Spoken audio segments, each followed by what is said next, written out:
wellnesscouch.com, streaming wellness into your lives. You're listening to A Quirky Journey, the healthy family podcast with your hosts Jo and Fouad Kasab.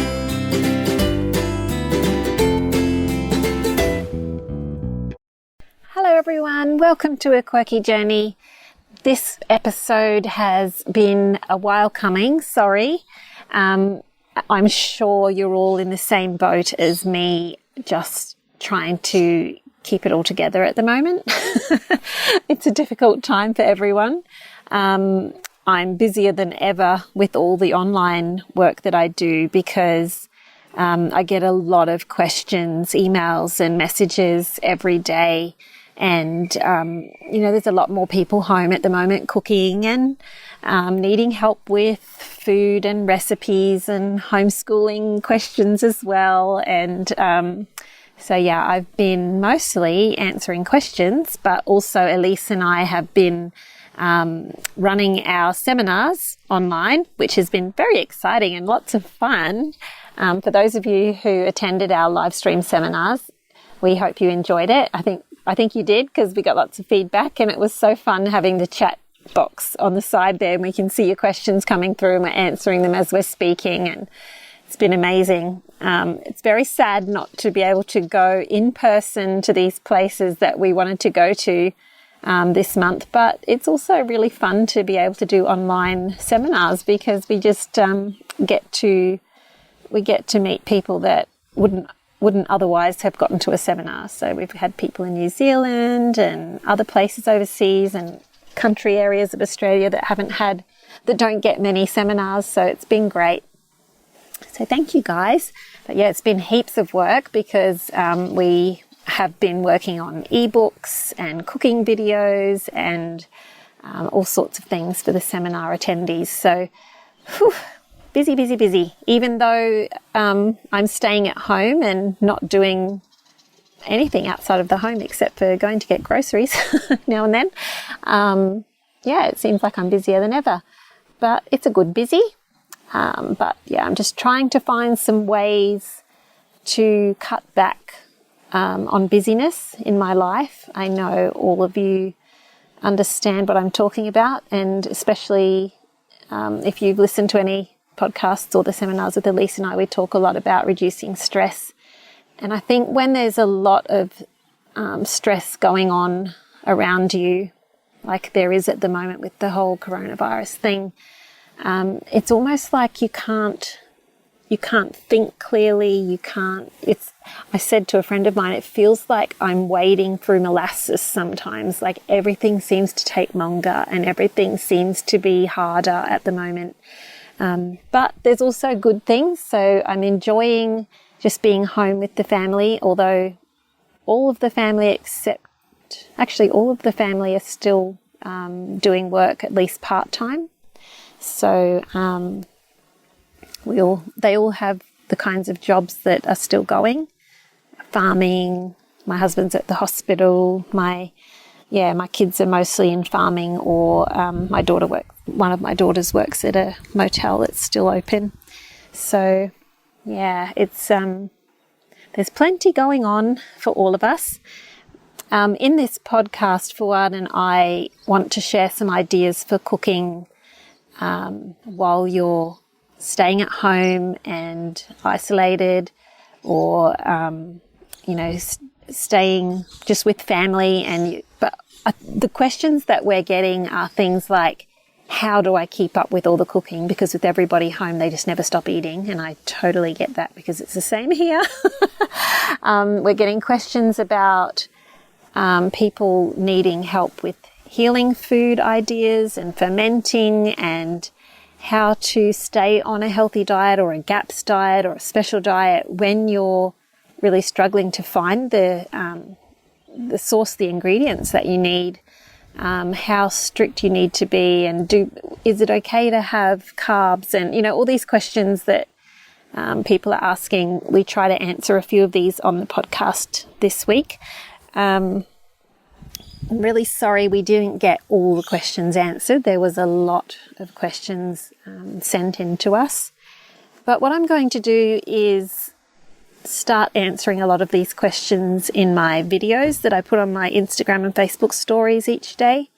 I find it, at the moment, I feel like I just want to slow down even more and reduce all the things that I'm doing and focus on a few platforms. And I'm finding those story videos really helpful for people because I can just quickly answer a question on there or demonstrate a cooking technique or demonstrate a recipe or chat about something. And it's not difficult for me because I don't have to edit and muck around. I can just video and post. And then to save those videos, what I'm doing is collating them into longer videos for IGTV and Facebook. And I might start uploading those to my YouTube channel as well because I find that that's a good place to keep things as well. So if you do have any questions or if you have recipes that you'd love to see me demonstrate or things that you need help with, techniques or tips, or just, questions about food and healing with food, please send me an email to help@quirkycooking.com.au and I will endeavour to get an answer to you via my videos. And I do answer emails as well. I hope that you're all going okay and you're coping with life as it is at the moment. In this podcast, Fouad and I take quite a lighthearted approach and just have a catch up because we don't get to talk very often these days. And we share some of our tips for cooking at home and ways to keep the family fed well and to boost immunity. So I hope it's helpful. And please do contact me if you have any questions, help@quirkycooking.com.au. Thanks so much for listening, guys.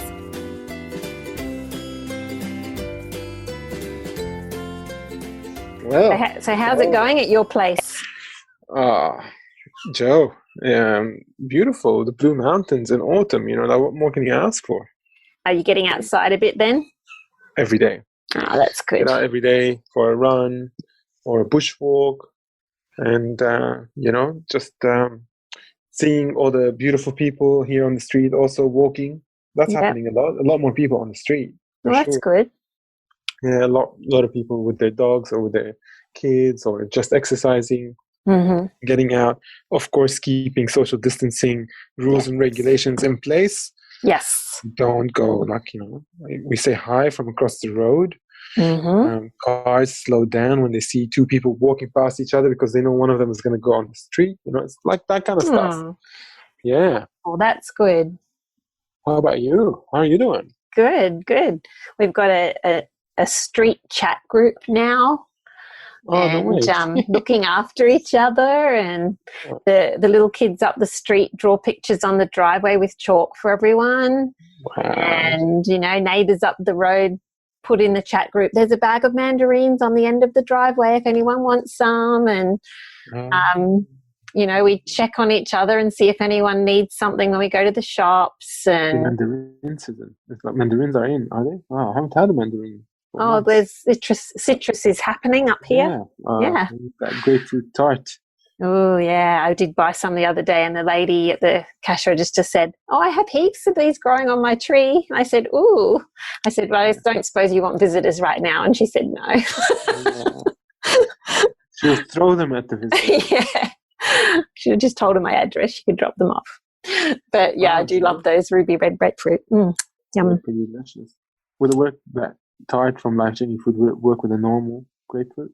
I guess so, but the ruby reds are just so sweet. Yeah.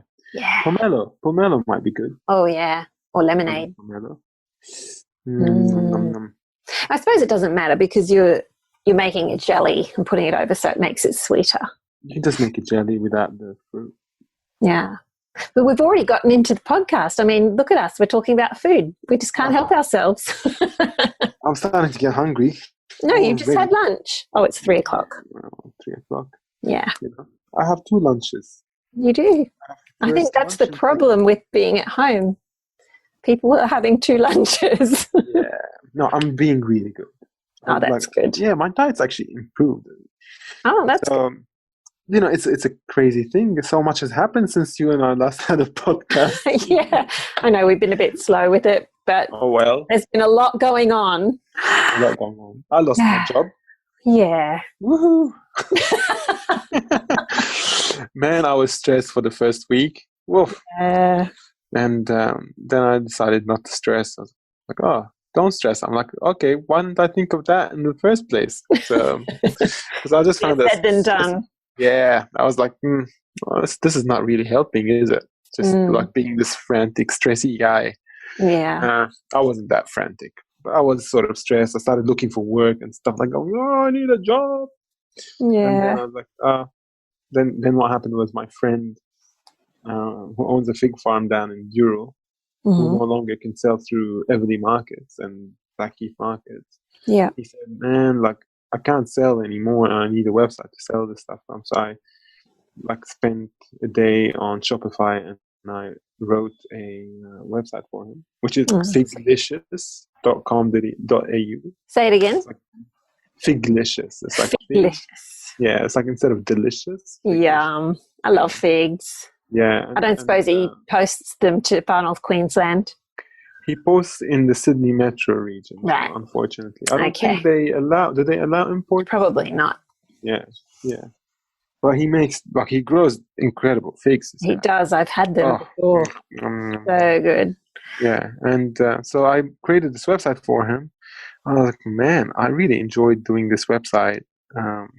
Just this day was so much more enjoyable doing something for a small business than a whole year that I've just spent at corporate, doing other stuff. And so I was like, I need to do more of this kind of stuff. Yeah. So, maybe some opportunities will come that way. I'm sure a lot of people at the moment are looking for help with their IT as they transition into like a work from home situation, or they want the website done, or heaps of people. There's so many people talking to me saying, I've never had to do, like, for instance, people who are exercise instructors. Suddenly, my friend Emma is suddenly having to put together a website and do online classes because that's the only way she can make money right now. So a lot of people need it. So guys, if you need a website, make a living. Make a living. Make a living. I think that's what people really need to focus on, is making a living, like not making money. That's what I'm focusing on. I'm just making, like, my focus is making a living. I'm not actually charging premium dollars or anything like that. I'm thinking, like, these people are in as bad a situation as I am. And if I help them and they help me, then that's great. Like, I'm not going at it with like the usual IT rates. Which kill. Yeah. And but it's understandable in a functioning economy that you charge for what the market's charging. That's understandable. Yes, of course. But this is not a standard economy. No, it's a different time. That's for sure. And like, if I can make enough to sort of live and eat and pay for my bills, I'm happy. Yeah, same. So that's where it's at. So I was just de-stressed a lot once I sort of made that realization. So now with my spare time, I'm just doing a lot of training on things that I've really wanted to do for a while in my profession. And I think that's the same that I've talked to a lot of people who've had to change their focus with their work. And it's very scary and unsettling at first, but then you start to find positives in it, don't you? Absolutely. And even for myself, like, Elise and I were doing these seminars and they were supposed to be live, and it was going to be so fun because I was going to go back to where I was born for my birthday and do a seminar there, and I was all excited. But then we had to change to online, and actually I'm really loving it because I'm deep down a bit of an introvert and a homebody. No, I'm an extroverted introvert. Deep down, because you ate an introvert. No, I do love being at home, and I love peace and quiet. And that doesn't make you an introvert. Okay, but I don't enjoy being around big crowds of people usually. I don't mind at the seminars, but it does exhaust me. And I think that's one of the symptoms. Seminars are very exhausting. They are exhausting, and if someone says to me, would you rather come out for a party tonight, or would you rather go to bed early with a book? I'm going to say I would rather go to bed early with a book because that's just what I love. Well, doesn't it depend on the night? Like, is it every night? Like, you go home, really? Is that how you feel? Mostly, Yeah. I'm afraid. Because you don't drink. You know, Maybe that's why. That's probably what it is. Yeah. I just, I get strong sense of resent. morality, Jo, that stops you from enjoying yourself at a party. Whatever. I enjoy myself at parties, but I just don't want to go to them too often. Obviously, you'd rather be home with a book, sleeping. Yeah. So. So I'm kind of not really bothered by being at home at all. Yeah. No. And changing the way that I do things. And I'm sure that I'll enjoy getting back into seminars again one day. But right now I'm kind of just enjoying hiding away. Yes. It's a good for most of us, isn't it? And I think it's good for us all to focus on, what's important and slowing down and all these things that we say that we should do, but we find it hard to do. Yeah. Slowing down and resting and spending time thinking about things, and it's good. Yeah. Well, for the first time in history, everyone's at home. Yeah.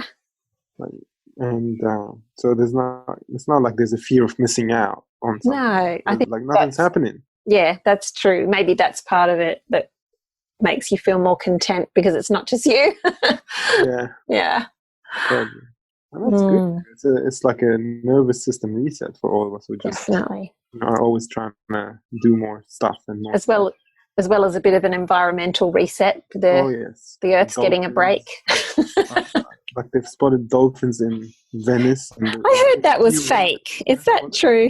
Well, I saw the clear waters of Venice. Yeah, the clear waters is true. Definitely. I heard that Wuhan has seen blue skies for the first time in decades. How amazing is that? Wow. Well, a lot of people are turning back to the old-fashioned way of cooking and gardening and preserving and fermenting and growing things, which I think is really cool. No, for sure. Yeah. For sure, because you don't really want to sit out the next few months if you have to be here in isolation, eating dried goods and canned foods. No way. That's the last thing you want, especially when there's a lot of good food out there. There's a lot of delivery services, like in Falconbridge. There's a fruit and veg shop which is delivering, I think, every Tuesday, Thursday, and Saturday. Oh, that's cool. The house. That's great. Deliver. Yeah. Thank God for deliveries and post. Oh, so good. Yeah, I've had a few bits and pieces delivered. We still have to go out to get fruit and veggies and that kind of thing, but I just do a once a week trip, and then because it feels like a giant effort because I wear gloves and I do the whole, get home, wipe down the inside of the car, wipe down the doorknobs, wipe down the outside of the groceries. Wow. So I'm very careful with it all. Yeah, I'm trying to be really careful with it all. Just, we've still got a few in our family that have to go and work, and we're just trying to be as careful as we can. So, yeah. I'm not going to that extent of sterilizing everything. Well, I don't sterilize all my veggies that I'm going to cook with, and I just wipe down outsides of packets, basically. Yeah, right. Yeah, like some people are washing all their produce in soapy water and drying it in the sun, and I just feel like if I'm going to cook it anyway, it's going to be fine. I'm just chucking everything in the bin once I bring it back to the house. You're so cheeky. Forget about it. Just forget it. It's all too hard. Intermittent fasting. I'm just going on water. Well, we know that you can do that for a few days, but I don't know if I can. Well, let's answer some of these questions because we've got a lot of people have. No, wait. I've got questions for you. Oh, have you? Yeah. Okay. Our questions are we firstly don't this is the formula. We've done this for decades now. Decades. Sure. Okay, sorry. Okay, ask me questions. What are you having for breakfast these days? Oh, okay. Well, sometimes I have leftovers. Sometimes it hasn't really changed for us. Yeah, right. Okay, so that's good to know. Tell Yeah. me. Yeah. Mostly eggs, bit of bacon. Yes. Now and then a bit of sourdough. I guess that has changed because now I can manage a little bit of sourdough. And I'm hoping to start learning to make it. I did try years ago and it was kind of not awesome, but I'm really wanting to learn how to make it as long as I don't go crazy with it and eat it too much. What doesn't the Thermomix need for you? Oh, it's not so much the kneading. It's the starter. Yeah, and just keeping it and getting the bread sort of not too heavy. Like I remember my sourdough being really heavy, but a lady on Instagram is going to help me and she's going to teach me. So that's Can you cool. send down a loaf? I'll try. If it works, by the time you get it, it might be like a brick. Good quality flour. Well, I haven't ordered any yet. That's what I'm saying. I'm hoping to get into this. So she's about to start helping me work it all out and send me a starter and everything. But probably either Source Bulk Foods. Basically, you can buy locally to you from your local Source Bulk Foods store and get it delivered. I've done that. You can't buy. They deliver the sauce? Yep. Mm-hmm. You can't buy from the online store. They've closed that. But you can buy from your local store. So you go on the online website and you find what you want and you put it in an email and send it to your local store. So I've done that. There's like co-op in Katoomba, by the way, guys, if you're in the Blue Mountains. Katoomba co-op. Yeah, that's a nice one. Demeter Farm, like spelled. That's what I want to get because that's what I used to buy. Other than that, I'm just eating normally. Okay. So yeah, we're still getting plenty of good produce here, and that's never been a problem. We haven't run out in our shops of produce. So, and I have my bulk orders of meat and seafood, so that's all good. Beautiful. Plenty of eggs. You know what I'm making these days for breakfast? What? Do you still sell those nut milk concentrates on? The bases. Yeah, the bases. Yeah. I might need to buy some almond one from you. Yeah, they're good. Yeah. Can I get a special price? Yeah, you can. Okay. But what I'm doing is I'm putting bananas, and I've got this really good quality protein powder called Prana, which has probiotics and reishi mushroom in it. Ooh. And it what's it called again? Prana French Vanilla. Prana. Prana. But that's the French vanilla version. I put that with bananas, and I put the hemp seed, and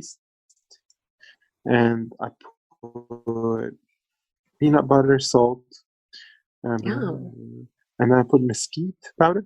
You use mesquite, don't you? Yeah, it's caramely. Can you tell people what mesquite is? It's a tree. Legume. Yeah, it's a mesquite tree grows the pods on it, and it's like a legume. Yeah, and you grind up the pods, dry them, and grind them up. And it tastes like caramel. Yeah, malty kind of. It's high protein. Yeah. That's so good. You don't need to eat a lot of it. Like a teaspoon of that will give you a lot of flavor. I used to always add it to my bliss balls because it made it kind of caramelly chocolate. That's a really good idea. Yeah. I need bliss balls without coconut oil, by the way, because Sophie can't have coconut oil. You just make it with cacao nibs, and you don't need any oil because it makes its own. It's got the cacao butter in it. There's a recipe in my Quirky Cooking Cookbook. Okay. Yes, it's a good book, that one. Yeah. All right, I'll have a look. Okay. But I need coconuts. Yes. Everything's hard. I know. You can't just dash down to the shop for one thing. It's too hard. Yeah, honestly. Yeah. All right. So that's a great smoothie, Jo. It'll last me until lunch. So good. You should write it down for us. It sounds good. Yum, yum, yum. I will. And and your meals are the same? Nothing's changed with your meals? Yeah, I guess it has changed because we're relying more on pantry items as well. So less fresh stuff? Still plenty of fresh, but bulking things out more with things like rice and lentils and beans and things like that. We haven't eaten many legumes for the last 5 years. since we started GAPS, and now we're having legumes probably every day or two.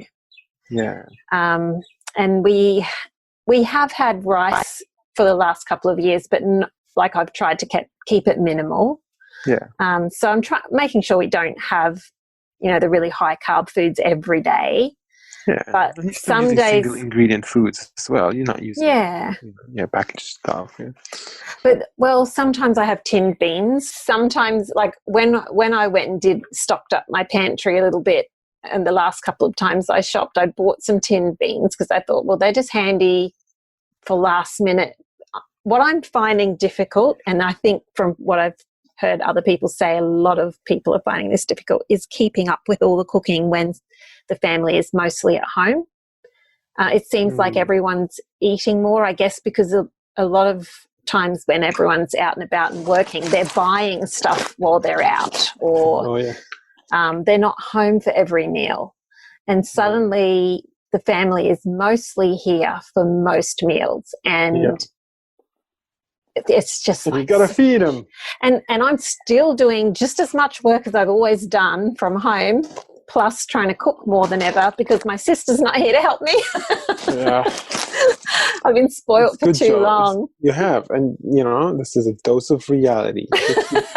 Gets you back to, to those days. Back to my roots. That's right. Your sister wasn't there. She only just came like 2 years ago. 2 years ago, yeah. So now you have to. Now I have to. And I'm realizing how important it is to make double batches or even triple batches of meals whenever possible. It just makes such a difference. This is a great lesson. Like double up, man. Double up. It doesn't hurt. It's the same effort almost. You just chop an extra couple of onion and carrots, but in terms of cooking. Yes. So do you want to read a question? Yes. Okay. First of all, let me just read this really great comment from Nadine. I thought this was really good. She says, this isn't recipe related, but it might help someone. Maybe for a lot of people, the reason that they panic bought at first is because they rely solely on the chain stores. Living in a small town and eating as well as I can, I've had to turn to independent shops, butchers, farmers to source my food and save some money over the last few years. I think if more people, first of all, knew this was an option and secondly, took the time to do it, it would be great for society, our health and our economy. Because I buy bulk, it's made it easier to keep up the food supply to my 2 hungry teens. If I was new to this right now, it would be overwhelming for sure. However, it's a great time to research local produce, maybe by asking on your local sell swap buy page if someone has bees, then chat to them about who they know, then who they know, and so on. And someone else commented on her comment and said, my mum taught me this growing up. When I met my husband, he was astounded that I would shop monthly and use most of my Saturday morning tripping around to independent businesses. Not only did I save money, I was also supporting people and their families. I still like to shop like this now, 20 years later. I totally agree with these two comments. I've been doing this for years, and when people were online saying, I can't find any eggs, I can't find any chicken, I can't find any mince, I can't find any sausages, I was like, oh, I'm not having any trouble. And I realized it's because I never shop at the big chains. I don't shop at Woolies. My little tiny grocery store in my local town sells local produce. My butcher sells local produce. My fishmonger sells locally wild caught fish. We've got local eggs. We've got local everything pretty much. And so, well, most things. And the only thing we ran out of in our shop was really the toilet paper and tissues kind of thing. But we're pretty good with that now. So yay, go find the small shops. Mm-hmm. I don't know about that. Like I agree, definitely. In principle, what she's talking about is amazing, and you should be doing that, and it's great. Like local economies and supporting the farmers and all that. But I think a lot of people panic bought. Now I don't want to use a panic word. They bought a lot because they thought, you know what? Like I don't know how long this is going to be, and I also don't know the severity of the isolation. Like I don't know if I'm actually going to get a chance to go out there and buy stuff. And that's fair enough. Yeah, so then they went and bought a lot of stuff, and they're like, okay, well, I'm stocking up in case, for instance, for the next 3-4 weeks, I can't leave the house. And really, the more time you spend indoors instead of going out to the shops these days and meeting with people, the better. The better, because you're minimizing your risk of actually getting contaminated with virus. But I think what I'm trying to say is, when people go, there's just none, there's nothing, there's no eggs, there's no chicken, I can't make those recipes. And I'm just like, well, my chicken farmer, I emailed him because I know him personally, and I said to him, can I make an order? And he dropped it off to my door. And so it's kind of hard in, say, Sydney Metro. It is. It is, but you can still find sometimes you can find the little stores that still have quite a lot of stuff, because not a lot of people know about them. Okay, for sure. Like, for instance, I know in our town there's like a Middle Eastern food supplier called Oriental and Continental.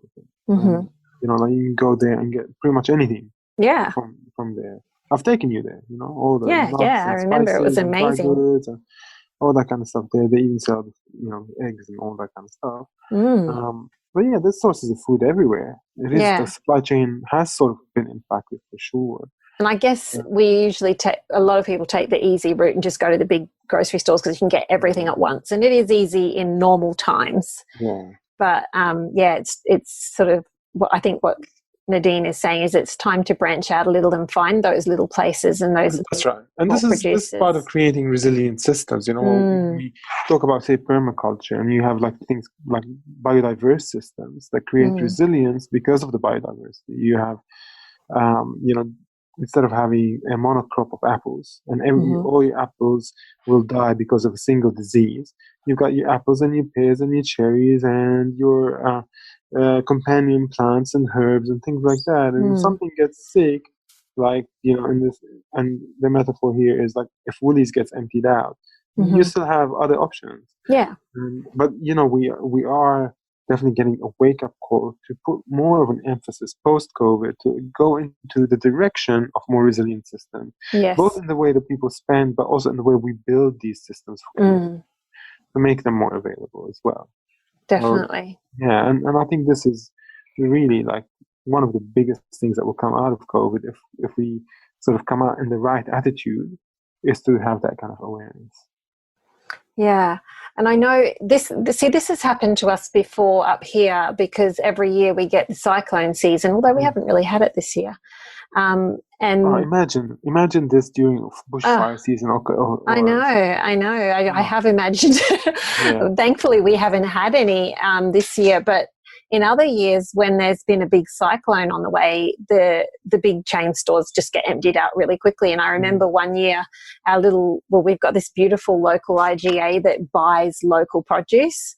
And they still had heaps of fruit and veggies and eggs and everything when we had, the last cyclone, whereas the Woolies was emptied out. And that's so strange. Okay. And it was because they could still buy from all the locals. Yes. And that's, a lesson, I guess, that we really should be supporting our local farmers and producers, because they're the ones that are going to look after us in these times. That's right. Yeah. And they make the more nutritionally dense, fresh food. Yeah. Like not come from who knows where. That's right. Yeah, Jojo. All right, another question. Okay, so shall we have a look at Lisa's question? She says she would love some GAPS tips while on quarantine. She's still in early stages of intro, and she needs some encouragement. Her husband needs some encouragement from you, Fouad. Because he's trying to heal from Hashimoto's and trying to stay on a good diet while in quarantine. So tell us some things about what you've been making in your family. I know it's not particularly GAPS, but... Yeah, I mean, I really these days, I'm doing a lot of exercise. So I'm a little bit more liberal with eating carbohydrates, because I'm sort of burning more glycogen, and I find I feel good when I'm eating more carbs. So the carbs that I'm eating are sort of sweet potatoes. Like I do a lot of the following dish, right? And this is one of my favorites. I'll boil some quinoa, and then I'll dress it with some olive oil. I'll put some barberries or currants in there, some mint, parsley, coriander, and some herbs and some spices like a bit of cumin, a little bit of turmeric, salt, and I toss that olive oil, maybe a bit of lemon juice sometimes not, because I often serve it with the tahini sauce, which is tahini, lemon juice, and salt. Yeah. And then I'd have roast veggies on the side of that. So I would have the potatoes and sweet potatoes and carrots and onions, and I would toss those with cumin and coriander and turmeric and paprika, and I'll roast them like that. And then so they'll come out. I roast at 220, not 180. And it's amazing. Yeah. Then next to that, I'll put something fresh. So I'll have leafy green, and then I'll have a ferment like a sauerkraut, and then I'll have a little bit of protein, maybe sometimes. I don't always need a lot of meat. I'm actually I'm not feeling very meat heavy these days. Yeah. But I do eat a lot more eggs. So I'm having, sometimes I'll fry an egg or two or three and have it with that. The kids love this kind of food as well because they get to pick and choose things that they want. Yeah, and they don't like the quinoa salad, but they do like the veggies, and then they like sauerkraut and pickles. They'll eat that too. Oh, that's good. Yeah, and unfortunately, I'm not drinking as much broth as I should be. I should have stocked up on some bones. Yes, yes. Very nice, very nice. Yeah, so but most of my diet is plants and a little bit of meat, and I don't want to eat too much meat if I'm muscle meat, if I'm not drinking a lot of broth. And just appetite was, I don't know, I just haven't felt like eating a lot of red meat and chicken and things like that. I do still eat it maybe once every 3 days, but 2 to 3 days I'll eat some meat these days. But I'm really enjoying eating lots of vegetables, and I don't know, I've had a big year, and last year, I put on a lot of weight because of my stress, and all sorts of things were happening in my personal life. And then when this kind of settled down, I started eating more vegetables for some reason. I remember Elise saying the body needs vegetables when it's detoxing. Yeah. And I think I'm going through that at the moment. I'm going through a detox phase, and my body's just saying, hey, eat a lot more veggies. And that's what I'm focusing on. Yeah. Oh, that's good. So what's some ways, I know with Hashimoto's, it's an autoimmune disease and you really need to keep inflammation low. Have you got any tips maybe for Lisa's hubby for that kind of food? Because I know you've struggled with inflammation, and what kind of things would you recommend to eat? Yeah, so when you look at inflammation, this is a common occurrence in the body. So all of us have some form of inflammation. And there is a level of inflammation which is hormetic. It's good for the body. It helps the body to continue to be healthy. So it's not about removing, it's not a war against inflammation. Okay. And in sort of herbal medicine, they don't talk about anti-inflammatories. They talk about bringing inflammation to a healthy place. So it's not there's nothing against it, but it's bringing it down to kind of like the microbiome. Yeah, that's balancing right. The bacteria, balancing the inflammation. Totally right. So from a GAPS perspective, autoimmune, whatever the type of autoimmune is, it's a manifestation of poor gut health. Yeah. So that's the GAPS perspective, is that they say you have a poor gut lining, which is allowing larger molecules of food to get into your bloodstream and triggering an immune response. And the immune response is attacking your body tissues. In his case, it's the thyroid. That's creating a state of chronic inflammation, which now has become out of control. The body's not going to go down to a baseline of that's not inflammatory unless you assist it.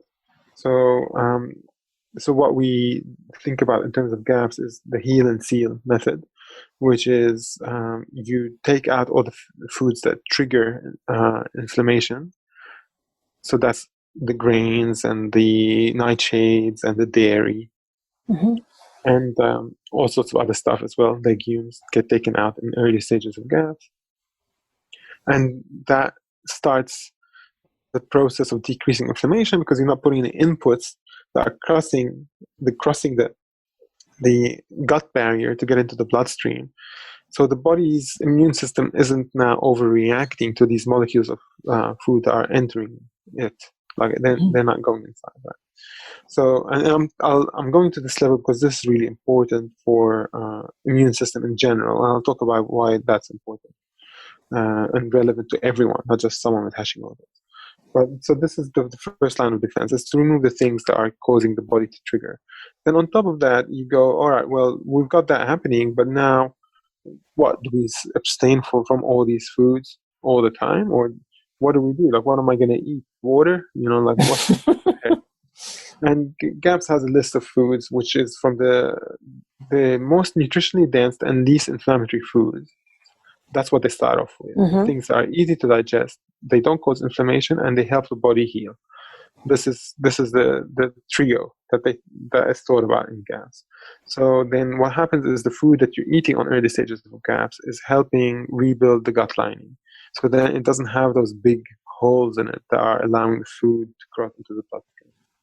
And it's from there, when your gut lining starts sealing, it'll always be porous. Its job is to be porous, but you just don't want it to be too, like the pores to be too big. You only want the small fish to pass through the fish, not the large fish, you know, that kind of perspective, until they've had a chance to be digested and broken down to non-inflammatory molecules. So from there, the GAPS perspective is also to, after some time, after this has happened and inflammation is somewhat under control, is to introduce the foods that are going to repopulate the gut with beneficial bacteria. And this happens through eating things like sauerkraut and kefir. We just did a great episode on kefir. Really good one. Organics, yeah. That's really worth listening to.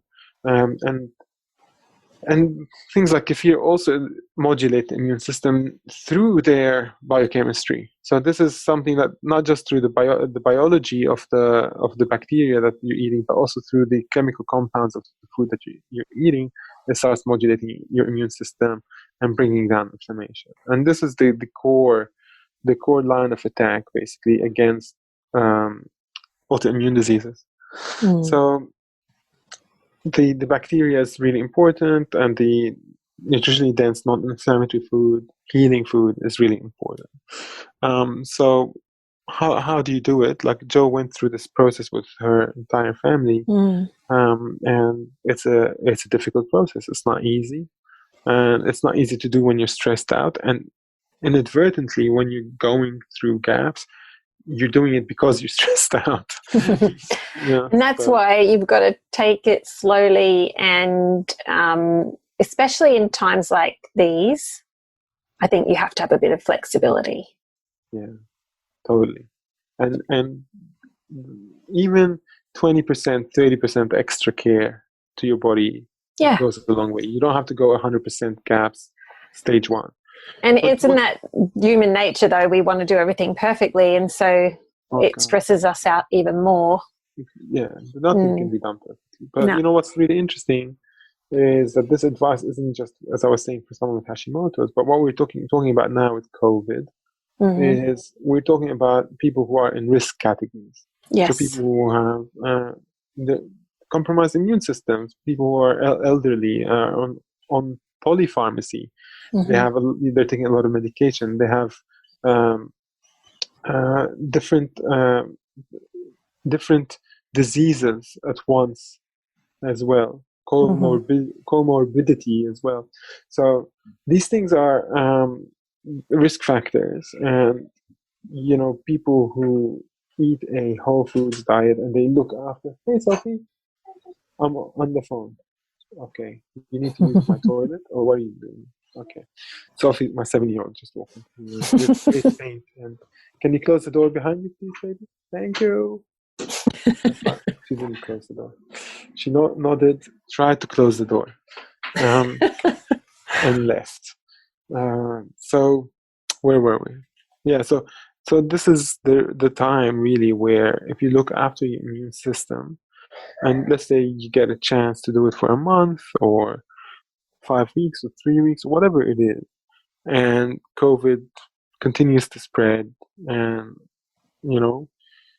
hopefully it doesn't happen, but if you're exposed to it, then you're in a better position to fight it off. That's the whole aim, and we know that from other viruses, that people with stronger immune systems. So this is really the aim at the moment, is like, don't aim too high in terms of curing your illnesses. Like, you can work on that, but these are stressful times. A lot of us are stressed just by the nature of the thing that's happening, and I'd say just look after yourself to the best of your ability. I've been drinking a really delicious mushroom tea. This one I think has sold out. I buy it from a place called Willow and Sage Apothecary. I'll put the link in the show notes. But they used to have something called an immunity blend, which is an incredible mix of mushrooms. They all help the immune system to regulate itself. I'm having a couple of cups of that a day. It tastes like a chocolate drink. It's, if you mix it with just almond milk and honey, it tastes like just drinking hot chocolate. But I think there's another company called Super Feast. If you can't find the one with Willow and Sage, Willow and Sage have a really high quality product and less expensive as well. But I think they've run out. And everything that you can do, like for instance, getting out in the sun if possible. Like every day that it's sunny, I'm going out into the sun. Yeah, same. I'm getting vitamin D supplements, even like the sublingual stuff that you just spray under your tongue. You can get that from Go Vita or places like that, and that's really, really important. Vitamin C, upping that is really important. Upping zinc is really important. These are very well-known traditional medicine approaches for supporting the immune system. And the more resilient your immune system, the better. Yeah. That's my perspective on it. How about you? What do you do? Well, we found that, like when we were on early gaps, just eating the really nourishing, nutrient-dense foods just made such a big difference to our immune system. Like, I used to get colds all the time. And it really changed once I started working on the health of my gut. And so one of the main things that I'm doing is getting meat stocks into as many meals as I can and getting as much fermented food in as I can, and a wide variety of fermented foods. So I've been fermenting everything, Fouad. Not everything, really? But I've been doing people that have been following me on Instagram will be tired of hearing about this, but I've been fermenting garlic in honey. I hear it's delicious. Yeah, it's good. We always did it chopped up, for colds and sore throats, and I'd just have a jar of it in the cupboard and eat a spoonful. And I'm not sure if there's any difference to whether it's chopped up or it's whole. I guess not. Kind of like it chopped up because it's easy just to have a spoonful with the garlic, whereas when you just eat a whole clove, it's kind of potent. I think do it chopped up. I know from cooking that when you chop up the garlic, it creates these protective molecules, like the stuff that stop it from oxidizing. That's right. Or reduce oxidization. And apparently they protect the healing properties of the garlic from breaking down during cooking. Not that you're cooking it, but I think, the more healing molecules, the better. I am sometimes adding the fermented garlic to cooking because it's also beneficial cooked as well as uncooked in different ways. Yeah. But I just love eating the honey. I love it. It's got a beautiful nice flavor. Garlicky, yeah, I don't mind it at all. A couple of my kids can't stand it, but they'll eat it if I make them. How long do you ferment it for? After a week, you can start eating the honey, and they say it's best. The garlic itself is best after a month, but you can eat it any time. And then some people have said that they've had it going for like like a big jar of it for a couple of years, up to 4 years, and it just gets better and better. So that's keep interesting. adding honey and garlic to Well, it? I'm not sure. I did ask Sharon from the fermentary about that, but she hasn't gotten back to me. I need to find out, because that's what I wondered, if you could just keep adding honey or if you just need to make a new batch each time. I'm not sure. If you add honey, you probably need to add garlic, yeah? Yeah, so it might be best just to make another batch every couple of weeks if you're using a lot of it. Yeah.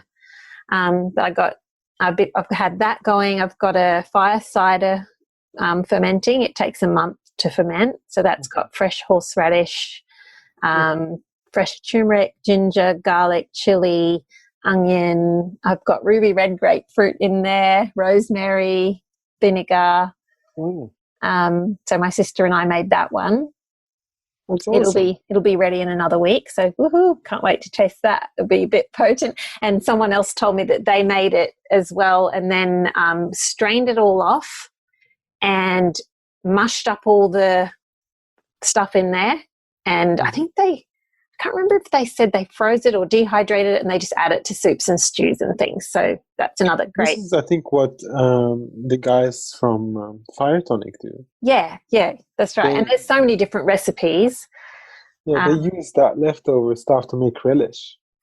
Is that what they do? Okay, yeah. Because relish out of it. That's a good idea. I'm sure we'll think of something. My sister's been making all sorts of things in her quarantine kitchen. She's sending me photos and I'm just like, I want to cook with you. I miss it. But she's making things like tamarillo chutney. And she lives on a property that has heaps of gardens and really interesting food growing. It's an older guy who owns the property, and for the last 50 years or something, he's been planting stuff. And she's getting these fruits and things that she doesn't even know what they are. He gives them to her, and she's like, I don't know what to make with this, so I'm going to make a chutney or a jam or whatever, because they're quite tart. And she's sending me all these photos. I'm so jealous. I'm like, you will not starve on that property. Go get some from her. Yeah, that's where I got the horseradish and got my own turmeric growing now. Do you? Yeah, I've got heaps of it in the garden. It's very bushy. Does it grow well, does it? Oh, beautiful here. Like when we moved to this house, it was growing in the backyard already. What's the leaf? I'm gonna Google what it's like a big, wide. Well, yeah, Google it. I can send you a photo if you like. The leaf? Oh, I haven't heard that you can. You just usually eat the root, just same as ginger. Can you eat ginger leaves? Can you eat it? I don't know. Yeah, I don't know. It doesn't look like it. They don't look edible, no. But I've made 5 litres of sauerkraut. I've got 5 litres of red cabbage sauerkraut juice in my crock at the moment, and another 3 litres of green sauerkraut cabbage juice in another crock. And I've got, just like fermenting everything I can. So I feel like that's like my natural medicine that I'm mostly focusing on is the stocks and the ferments. That's pretty good. I've got kraut and kombucha going. Yeah, I need to get the kombucha going and the kefir. I do have water kefir, but I need to get milk kefir going. Yeah, so there's lots that you can do, and really they're so inexpensive to make. I think people get caught up with the feeling that they've got to be complicated and that you've got to buy cultures and all of that, and you really don't. Like, we just have salt, water, and whatever fruit and veggies in there. That's like carrots. Are a really easy 4-day ferment, I think. That's right. Carrots, salt, and water. Salt water, which is called brine. Yeah. And because they've got a lot of sugar, they ferment quickly. Yeah, I've got fermented carrots too. Forgot to say that. There you go. Yeah. So, when people have asked in the questions about things to boost your immunity and saving money, well, there's ferments and also meat stocks. If you can get your hands on some chicken carcasses and chicken feet and some meaty bones, get those stocks going, because they're going to give you a big bang for your buck. Totally. A nutritious bang for your buck. Another thing that I'm doing, you know how you said about cutting down on the meat, I'm trying to do that too, because I find when I'm in a hurry, I tend to eat more meat because it's just easy. Yes. So what I'm trying to do is really bulk out meals with heaps of veggies as long as we have them. And, like I said before, some legumes and things. So last night I made a 6-litre pot of chili. And it was, in that 6 litres, there was 1 kilo of mince. So the rest was like beans and pumpkin and things like ground up sweet potato, carrot, zucchini, onion, garlic, beans, tomatoes. I'm going to your place. Honestly, like, there's no joke. Like, I'm salivating when I'm I actually thought of you, Fouad, because I thought you would be proud. I put so much spices in that chili. Oh, it was so good. It is so good. You're still more. I love your chilies. Thank you. I kept adding more and more cumin and more smoked paprika. It was like, my kids were like, this is spicy, but it's so good. I'm like, yes. And the longer you cook it, the better. Yeah, and it was really rich. And I find that if you make a really rich sauce like that, you don't need much on things. And so you may only need like half a cup per person with a heap of like shredded lettuce, tomato, avocado, maybe some corn chips if you're okay with them, or rice some rice, grain-free tortillas, which we made those as well today. Another thing that I'm doing and then making a few meals from that. So we had the like burrito bowls last night. We had a little bit in a wrap today, a grain-free wrap with avocado and veggies and cheese and sour cream and stuff. That was lunch. Just one each. That was enough. And then I've got some in the freezer, and for another meal I'll make like a tamale pie, which is a layer of chili in a casserole dish and a layer of it's kind of like a cornmeal. Yeah, it's kind of like, it's not quite cornbread because it's thicker and heavier, but it's like a crust made with cornmeal. Is it crunchy or is it soft? It's a little bit crunchy on top, but it's sort of soft and almost doughy underneath. You know what you can do with cornmeal? Because I've got some cornmeal. Oh, I can send. You've got the recipe. It's in my quirky cooking cookbook, the Tamale Pie. It's a good one. Oh, is it? Okay. Yeah.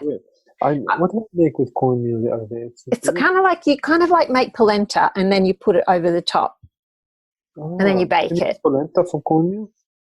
You use polenta. Okay, because I've got cornmeal. It's the same kind of thing, really. It looks different. Maize polenta meal. Looks shinier. I don't know. Okay. Yeah, but maybe that'd be nice. Yeah, a little bit. Yeah, and I mix some corn kernels through the chili for that one as well. Yeah. Yeah. Beautiful. Capsicum, if you got it. I did put lots of capsicum in my chili as well. I forgot to say. You say capsicum or capsicum? Capsicum with an M. Just checking up on me, aren't you? Yeah, just making sure. Do you say tortilla or tortilla?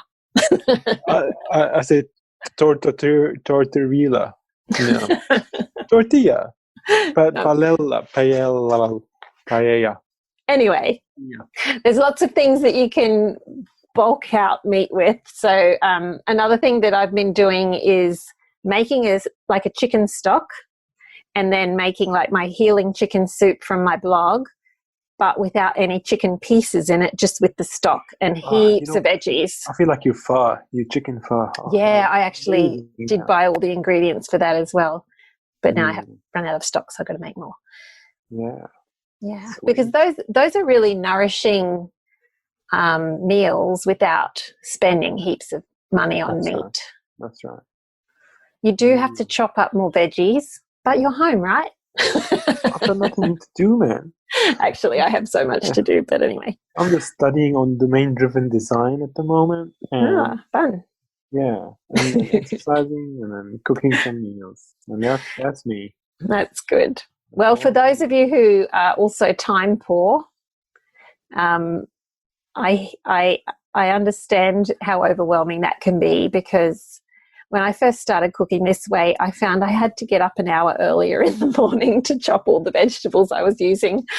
because I was also homeschooling and running a business, and I know a lot of you are in that place at the moment. You're at home doing all those things. So, yeah, it's all about learning to I guess, put your priorities in place so that you go, okay, if we're going to have to cook all our meals, we're just going to have to spend a little bit more time in the kitchen, and the whole family's going to have to get involved. And that's what we ended up doing. People want healthy snack ideas for the kids. Lauren, Jennifer, Tina, they all want snack ideas. Okay, Lauren, you've got the little kids. You talk about little kids, young children. My kids, what do we give them for snacks? Well, we're not a very snack-oriented house, but the apples and peanut butter, perfect snack. They love it. They love eating that. And it's filling. Yeah, it is. So you've got the sweet, crunchy apple and the fat from the peanut butter, and these are readily available items.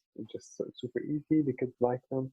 We eat rice crackers at home, so we'll put a bit of a rice cracker with some topping on it, like what my girls will have, like maybe some jam and butter, or they will have like more peanut butter, or also ham. Ham is a really good one. Like we get a little bit of ham and on rice crackers. You can have some cheese with it, and I'll just put some pickles next to that, and they'll crunch on some cucumber pickles. They love cucumber pickles. Mine do too. They're a little bit sweet. The cucumber pickles, they love them a lot. So that works really well. I have an open fruit policy. So if the kids want to have any fruit at any time, unless it's meal time, they can go and grab fruit anytime they want. And so I make sure the fruit's always stocked up. They never run out of it. Sometimes they have a sweet tooth, so I'll give them a little bit of dark chocolate. We don't have milk chocolate at home because Sophie she can't have it. We eat some leftovers. Sometimes I'm making the grain-free bread these days, so the grain-free bread is like to be put out, and then they'll eat some of that. Just like whenever they feel like, they'll put whatever toppings they want on it. That's all available, and I'm also making things like I made like a pumpkin pie filling the other day without the pie itself. Yeah. So just like cinnamon and nutmeg and coconut cream, and I put it all in the Thermomix with pumpkins, and I cooked it down, and I added some almond milk and gelatin and some maple syrup, and I think also some brown sugar. And then when it cooled down, I set it in the fridge, and it became like a pumpkin pie filling. So it's like semi-firm, like a pudding. Pumpkin pie pudding. Yeah, they ate that. Delicious. And I also made a gluten-free cornbread with that cornmeal that I was talking about. So that one, I woke up early in the morning. I put everything I just Googled cornbread recipe, and I think gluten-free cornbread, and I came up and I found a website that had it, but it had eggs. And I didn't use the eggs, and it had things like milk, and I just used almond milk, and it turned out great. Really, really That's nice. good. I also have a recipe for that in Quirky Cooking. Gluten-free, grain-free? Gluten-free. Well, it's obviously not grain-free. Egg-free? I think it has egg. Eggs, yeah. So what did you do instead of the egg? Nothing. No egg. So what? Didn't go crumbly? Yeah. It's crumbly when it's hot, but when it cooled down, it was fine. Oh, that's good. It was great. Really good. Yeah. And the recipe was asked for some brown sugar, I think, or something like that, and turned out really, really sweet. So it was like a cake, and they ate that. They loved it, and these are I don't have like predictable snack ideas. No. Well, at our place, I generally almost always have roasted fruit in the fridge. So just whatever fruit is in season or around, I pretty much roast it with a bit of honey and vanilla. Yeah. And then that's in the fridge. And then they have that with yogurt, plain yogurt. Oh. Or sometimes they'll just do the peanut butter on some rice crackers. Simi likes that. Yeah. Leftovers is probably his main. Simi is 20 and he still eats like, when does that teenage boy thing slow down, Fouad? 67. Oh, no. He has probably, he has a main meal for breakfast, lunch and dinner, plus he'll generally eat another main meal about 4 p.m. I don't know what to do with that child, but anyway. Yeah, So I mean, that obviously that's sometimes kids just want to put something in their mouth. They're not really after anything. Yeah, true, except for true. It's like he'd probably survive without it, but he's definitely, it's not so much snacking as it's just mealing. Yeah. But anyway, other than that, we do sometimes I make my pimento cheese spread and we have that with celery sticks. We do bliss balls and peanut butter chocolate fudge. That is the best. And that's just, so good. They'll do cheese.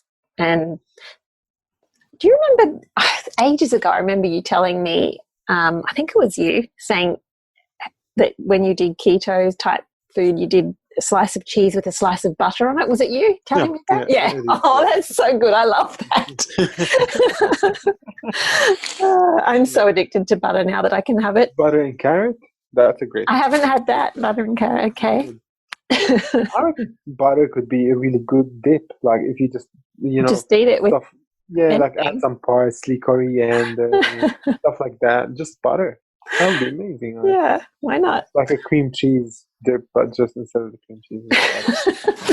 But yeah, we keep it pretty simple. But Isaac will quite often just go and pile a heap of almonds onto a tray because I buy almonds in bulk, and he'll go and roast them, and then he'll just munch on those. That's his main snack.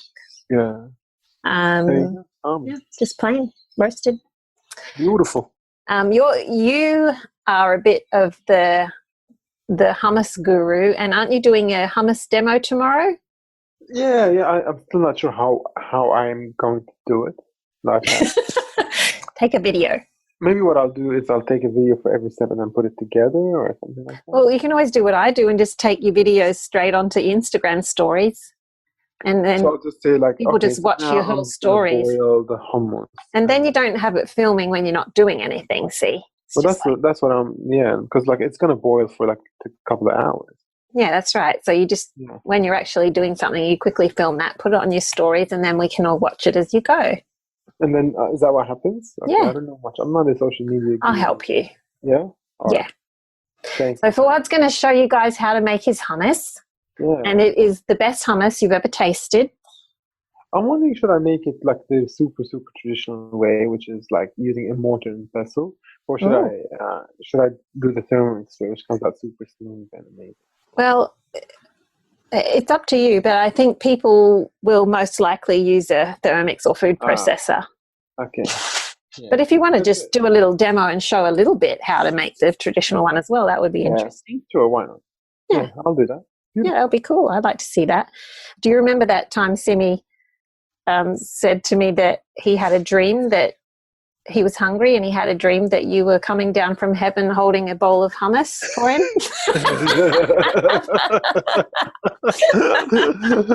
I love Simi so much. He loves your hummus so much.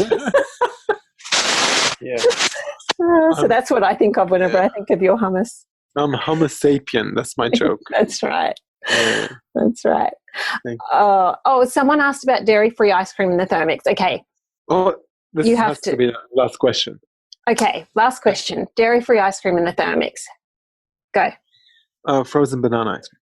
Yeah, I was thinking the same. Yeah. But there is also your awesome dairy-free ice cream from dairy-free ice cream and Not Changing Food. That's really, really good. If you've got kids who say, no, that's not real ice cream, about the banana one, although most kids love it. I think Dave Asprey has a recipe called Get Some Ice Cream or something like that. That's like a super high-fat ice cream. And made with cacao. It's a chocolatey one with lots of egg yolk. Yum. It's like, since Sophie was born, we've sort of been very egg deprived in my family. Yeah. She can't have them. But yeah, using egg yolks will produce really delicious, luscious ice cream. The more fat you put into the ice cream, the better, because it stops that crystalline structure. Right. Yeah. Well, I still I think my favourite ice cream now is just making Russian custard and adding butter to it and then freezing it, and you don't have to churn it, and there is no ice crystals. That's not dairy free. Yes, it is. Oh, the butter. Sorry. You can use ghee if you can handle ghee. Well, you don't have to put the butter in it, really. Yeah. Don't use like you can just do Russian custard and freeze it. Yeah. Mm-hmm. But if you use butter in it, it just is so much nicer. Russian custard is a life-changing food, that recipe, right? Yeah, it's the one with the egg yolks, yeah. You use a lot of eggs and the egg yolks, and it's amazing. It's an amazing food. And the egg whites you can use in all your baking. Any cakes or biscuits, really, you just use 2 egg whites for 1 egg instead of 1 egg. Yeah. Like in your cakes and breads. Oh, is that right? Yeah, so that's how I use up the egg whites. Oh, right. There you go. Just drink it down like Rocky Balboa. Ugh. Yeah. No, can't do I don't know that. if Rocky actually ever drank eggs, but I think he did. The next podcast is going to be about kids, and well, partially at least about kids. And school at home and okay. how to cope. Now, we didn't answer all the food questions, but I will try and get something up on the blog, because I have got a lot of stuff written down for ideas for snacks for kids and things that I've never gotten onto the blog. I've used it in talks and handed out handouts, but I haven't put it on the blog. So I'll try and do that, and then I can let you guys know that it's there. Beautiful. And guys, if you need IT support, I know a highly qualified yet unemployed guy who's very nice and can especially good at healthy websites. If your website has, is an ethical, if you've got an ethical business, yes, that's where I want to put my energy. That's so good. I think that's a great idea. Yeah, I think so too. I'd love to be able to help people during this period of time. Well, I will pass on your details to people who I know need help, because I do know of a few that need help with websites right now. Well, I'm there. Okay. I don't have my shoes on, but I'm there. That's all right. You don't need shoes on because you can work from home. Woohoo! All right, Jo. Thank you so much. Hope that was helpful, guys. Have a great week. See you guys. Happy cooking. This has been a production of TheWellnessCouch.com. Check us out on Facebook and join in the conversation on Facebook.com/The Wellness Couch. Subscribe to each show on iTunes and check us out on Twitter. The Wellness Couch, streaming wellness into your lives. Whilst the Wellness Couch presenter endeavored to provide accurate and helpful information to their listeners, these podcasts cannot take into account individual circumstances and are not intended to be a substitute for health and medical advice from a qualified health professional. You should always seek the advice of a qualified health professional before acting on any of the information provided by any of the Wellness Couch podcasts.